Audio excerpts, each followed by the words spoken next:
everybody in town's out of here. It's getting everybody's getting a little nervous this time. Tonight, flooding, rescues, and evacuations in the Pacific Northwest as back-to-back storms hit that region. Good evening, everyone. Welcome to West Coast Wrap. I'm Alex Savage. Washington Governor Bob Ferguson has declared a statewide emergency, saying as many as 100,000 people potentially could be forced to evacuate in the coming days because of these storms. And this atmospheric river is causing problems even beyond Washington. Tonight, we are also seeing flooding and mudslides in Oregon as well. Flood warnings are in effect tonight in both states, with rivers across Washington expected to remain at major flood stage through this Friday. Washington is being hammered tonight by heavy rain and strong winds. Here's a live look at our shot of downtown Seattle. You can see raindrops on the lens here, the camera shaking with some of those strong wind gusts.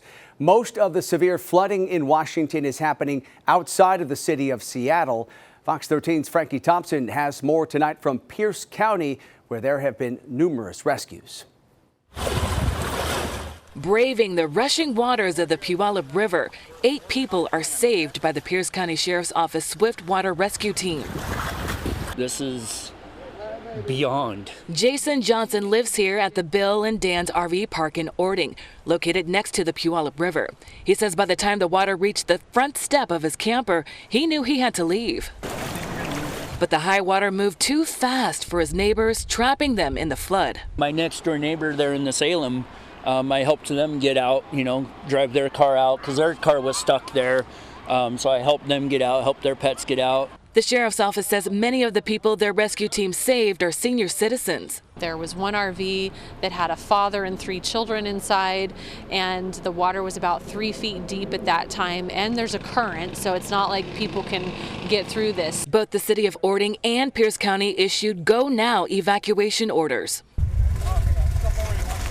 City and county officials continue contacting their neighbors to ensure people are following the alerts. We have plans in place, but people need to understand that this is only the beginning. We do expect this to potentially get worse over the next couple days. The sheriff's office estimates an additional 50 to 75 mobile homes are at risk of flooding. And Johnson says he fears if his neighbors don't act fast, they could be the next to need rescuing. At this point, I don't know. It's just, it's play it by ear at this point.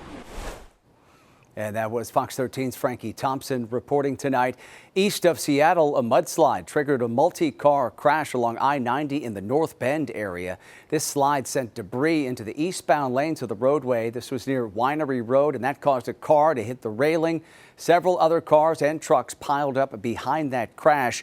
Fortunately, East Side Fire and Rescue says that everyone was able to make it out safely after this slide and the crash. The eastbound lanes of that roadway still are blocked tonight, and there's no estimated time on when they will be reopening.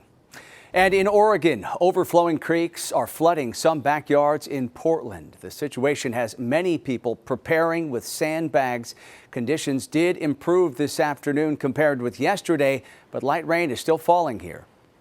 Never been this high. Pretty sure it's going to reach our house at some point this week. Definitely have a couple sandbags ready to go, and also a bag ready to go in case you need to leave your house for any reason. All right, for more on these storms, let's bring in KTVU meteorologist Roberta Gonzalez, who is tracking the forecast here as we head throughout the week. They are getting just a ton of rain up in the Pacific Northwest. Yeah, they're being hammered, but you were spot on, Alex, when you said most of the precipitation is just outside the Seattle area.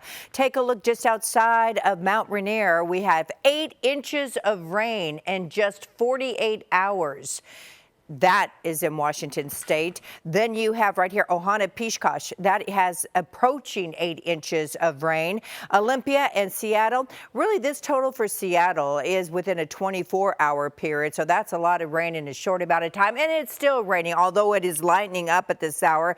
But another factor happens to be the gusty winds, because this is like a fire hose of precipitation that's coming in off the Pacific. You can see the area of high pressures right here. We know that because you can see the circulation in a clockwise fashion here, and it's guiding this precipitation well to the north of the state of California. So while it continues to rain, it is blustery as far as the winds are concerned. Flood watch in effect until Friday for these counties in Washington state, and that's pretty much that green highlighted area. And then when you have the blue zone, that is the wind advisory in effect. But I saw some wind gusts today up to 70 miles per hour. So this is the current satellite imagery, and we will continue to see the rainfall throughout the evening hours, tapering off gradually by your Thursday evening. As far as our rainfall forecast is concerned, going into Saturday, only about, and I say only about a half an inch more rain in the city of Seattle between now and then. I grabbed this imagery.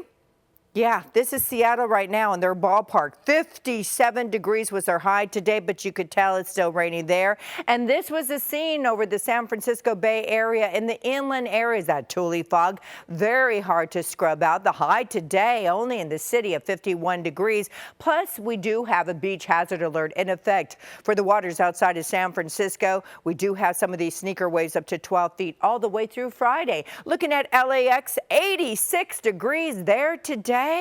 Yeah, and it wasn't even a record. And then taking a look at Phoenix. Outside of Phoenix, some areas like in Prescott had record high temperatures, 76 degrees there. Now, currently air temperature 51 still in the city, 66 in Los Angeles. How about mid-60s in Vegas? And we're talking about 48 degrees in Salt Lake City. The extended forecast, yes, the rain begins to lighten up by Friday morning in the Pacific Northwest. Time to dry out over the weekend. Fog barely clears on Friday for the San Francisco area and looking sweet in the desert of Phoenix. Alex? Okay, Roberta, thank you.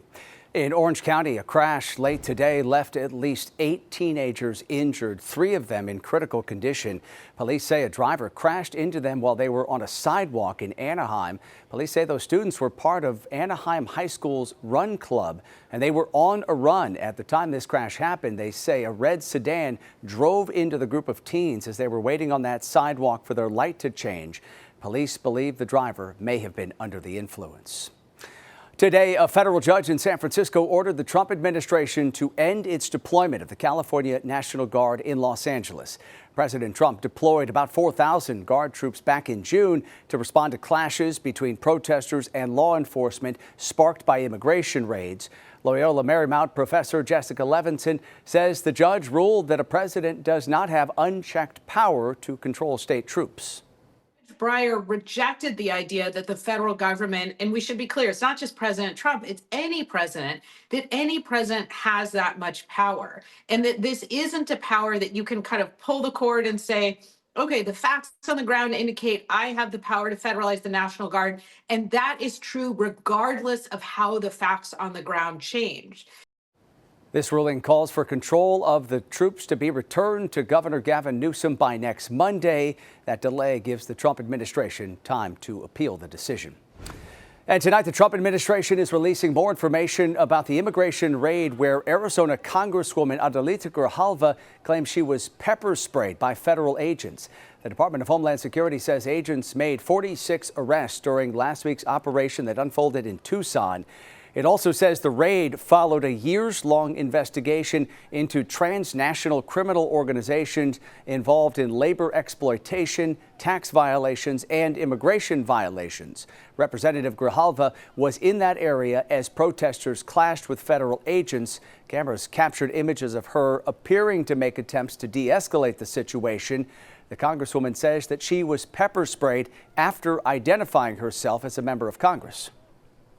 I was here. This is like the restaurant I come to literally once a week, and was sprayed in the face by a very aggressive agent, pushed around by others when I literally was not being aggressive. I was asking for clarification, which is my right as a member of Congress. So once introduced myself, once I did, I assumed that it would be a little calmer, but there was literally only one person that was trying to speak to me in any kind of civil tone, and everyone else was being rude and disrespectful. And I just can only imagine if they're going to treat me like that, how they're treating everybody else. Today, DHS Assistant Secretary Tricia McLaughlin criticized Grijalva for getting involved in the situation. She put out a statement that says, in part, quote, "We will not tolerate violent rioters and agitators who target the brave men and women of ICE who are doing nothing more than enforcing our laws." She joined a rioting crowd to impede a law enforcement operation that was directly targeting a dangerous criminal organization. I would say she should be ashamed, but I doubt she's capable of it. Coming up tonight here on West Coast Wrap, artificial intelligence being credited for a major find here in the West. We'll have the details on the discovery made in the Nevada desert. Plus, the chance to be out here and see the location and see the proximity to all the other properties on the strip and the location, it's really spectacular. the A's are showing off what will become the team's future home. Tonight, we tour construction of their new Las Vegas ballpark.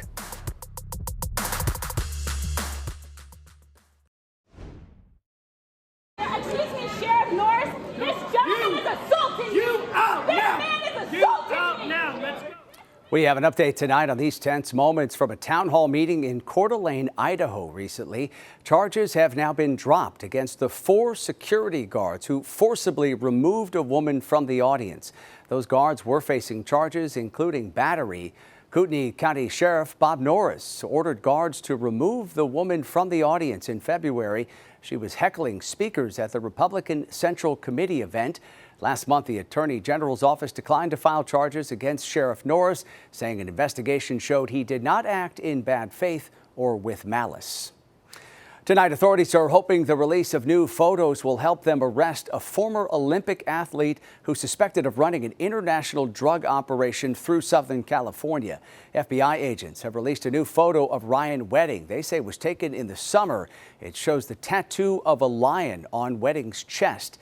The U.S. Embassy in Mexico has another photo showing Wedding nearly bald. Wedding is a former Olympic athlete for Canada. He is on the FBI's most wanted list, accused of using L.A. as a hub for a violent drug ring. A $15 million reward is on the table for anyone who comes forward with information that leads to his arrest. DEA agents have noticed a dramatic shift when it comes to the illegal drug trade. They say the potency of fentanyl on the streets has decreased. Fox's Alicia Acuna spoke with agents in Denver about what they believe may be causing this. The Drug Enforcement Administration says national lab testing shows fentanyl pills on U.S. streets are now less likely to kill, from 76% lethality 2 years ago to 29% today, a result, the DEA says, of the Trump administration's all-hands-on-deck approach. We are targeting the global supply network of precursor chemicals that go from China into Mexico. David Oleski, the special agent in charge of the DEA Rocky Mountain Division, says White House pressure on China to interrupt the flow of the drug's chemical building blocks is a critical component. Another, DEA counterparts in Colombia and Mexico also clamping down on the supply chain, forcing the cartels to dilute product. The combination of less purity, prices going up, shows that our enforcement actions are making an impact not only on the supply but the trafficking by these cartels into our communities. On day one of the Trump administration, we declared an all-out war on the dealers, smugglers, traffickers, and cartels. This summer, President Trump signed the Halt Fentanyl Act into law, reinforcing the administration's posture of hitting the illicit drug trade from every direction, including the southern border, where U.S. Customs and Border Protection report fentanyl seizures are down by more than 50%. The DEA says Colorado has one of the highest seizure rates in the country. One example you see in this body cam video, where the Douglas County Sheriff's Department recently was alerted to a storage facility where they found 1.7 million fentanyl pills. The DEA acknowledges the progress, but says they don't want to minimize the fact illegal fentanyl can still kill you. A reminder, this past year, 50,000 people lost their lives to fentanyl poisoning. In Denver, Alicia Acuna, Fox News. A Utah-based geothermal exploration company says AI helped them to uncover a geothermal energy site. Zanskar says their AI model detected the site, which has now been named Big Blind, hidden underground in the Nevada desert just outside Tonopah. The AI detected Big Blind using pattern recognition. And to confirm the data, Zanskar drilled down 2,700 feet. That's where they found the system that can get as hot as 250 degrees Fahrenheit. The company says, unlike other geothermal sites, this one showed no signs of activity, which means it's likely there's more geothermal energy out there than previously thought. Most of the resources are probably not expressed to the surface. They're probably concealed or hidden. And so how do we go about finding those systems? Big Blind's power potential is still not clear, but Zanskar says it hopes to build a power plant there in the next 3 to 5 years. Las Vegas's Allegiant Stadium has been named the highest grossing stadium in the country for the second year in a row. According to Billboard magazine, the stadium grossed more than $269 million this year. Numbers put together by the Raiders show 62% of people who visited Las Vegas in 2025 came specifically for a live sporting, music, or other entertainment event at Allegiant Stadium. On a global scale, Allegiant Stadium is the second highest grossing stadium. It follows Mexico City's GNP Seguros Stadium. That stadium in Mexico City grossed more than $299 million this past year. Construction crews at the A's Las Vegas ballpark site say they are right on schedule. This is a live look at that site tonight, where Major League Baseball has a construction cam set up, streaming 24 hours a day so people can see the progress. You can see the builders already are working on the stadium's second level, where a light shines near the top of your screen.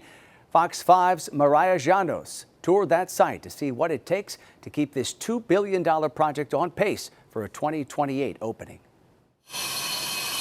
The preliminary work was subterranean, pouring about 1,000 piles of concrete that went down between 50 and 85 feet to hold up the foundation of the building. Right now, the frame is up, going around home plate, down the first and third baselines, and the first and second levels of the deck behind home plate are up at the moment as well. You can see here.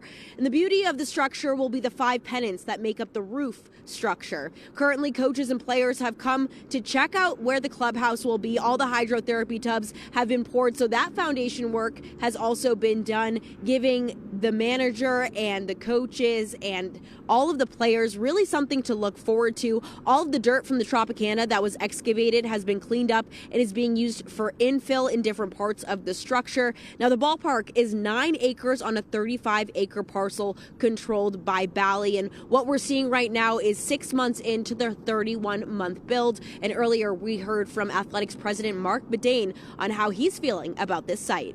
So the location is ideal, the location is perfect, and it's nice to get you guys on the site because you've obviously just seen renderings, but to get a chance to be out here and see the location and see the proximity to all the other properties on the strip and the location, it's really spectacular.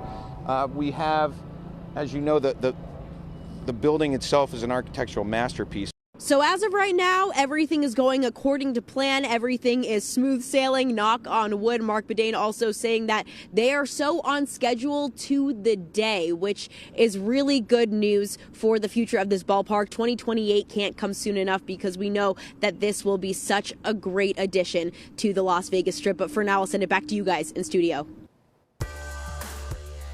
Coming up tonight here on West Coast Wrap, an Arizona hiker forced to spend the night on top of a mountain. Tonight, why rescue crews needed to put off a rescue for hours. Also, one of Santa's elves lives large here in the West. See how he's spreading holiday cheer in a big way.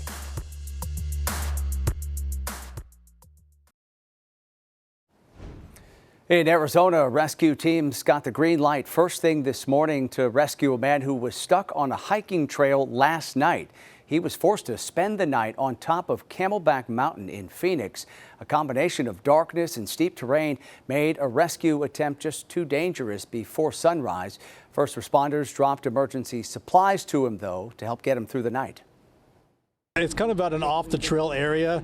It's at the top of the Camel's Head, which is not an easy trail to get to. For us to actually hike to it, it'd have to be some rock climbing and some other things that's not normal. A helicopter team hoisted the man off the mountain this morning. He was not injured. Crews took him to a hospital, though, as a precaution. People headed to the annual Burning Man Art and Music Festival in the Nevada desert should eventually have an easier time getting there. Washoe County has approved a $30 million improvement project for access to Black Rock Desert, where tens of thousands of burners gather over Labor Day weekend every year. County Road 34 serves as the main corridor to get into and out of Black Rock City. Some of the improvements will include new pavement and culverts, as well as intersection upgrades. Construction is set to be finished in 2030. Netflix's planned acquisition of Warner Brothers is undergoing scrutiny, and now the streaming service is also facing a class action lawsuit. Fox's Ashley Dvorkin has more tonight from Hollywood.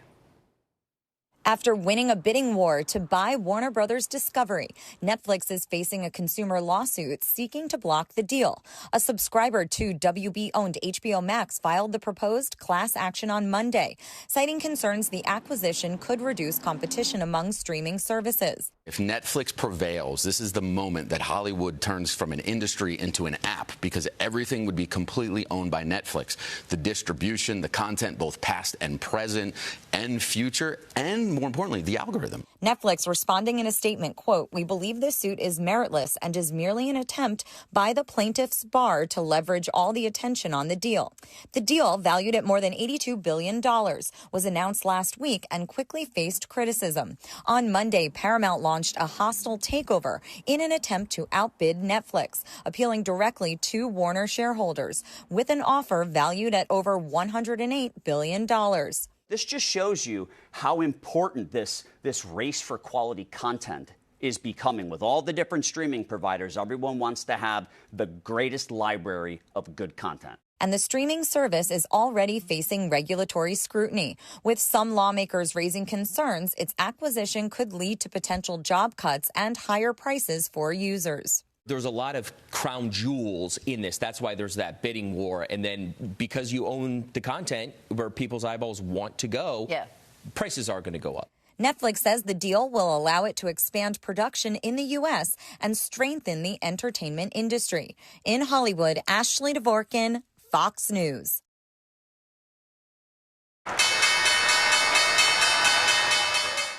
Stocks closed the day higher on Wall Street after the Federal Reserve made a big announcement and announced a rate cut at the conclusion of their two-day policy meeting. The central bank is lowering its benchmark short-term lending rate by 1/4 of a point. It will now be in the range of 3.5% to 3.75%. Now, here are the final numbers after the trading session on Wall Street today. The Dow was up by 497 points. Investors clearly like that news on another rate cut from the Fed. The Nasdaq gained over 77 points, and the S&P 500 climbed by 46 points, closing just shy of its most recent record, which was set back in October.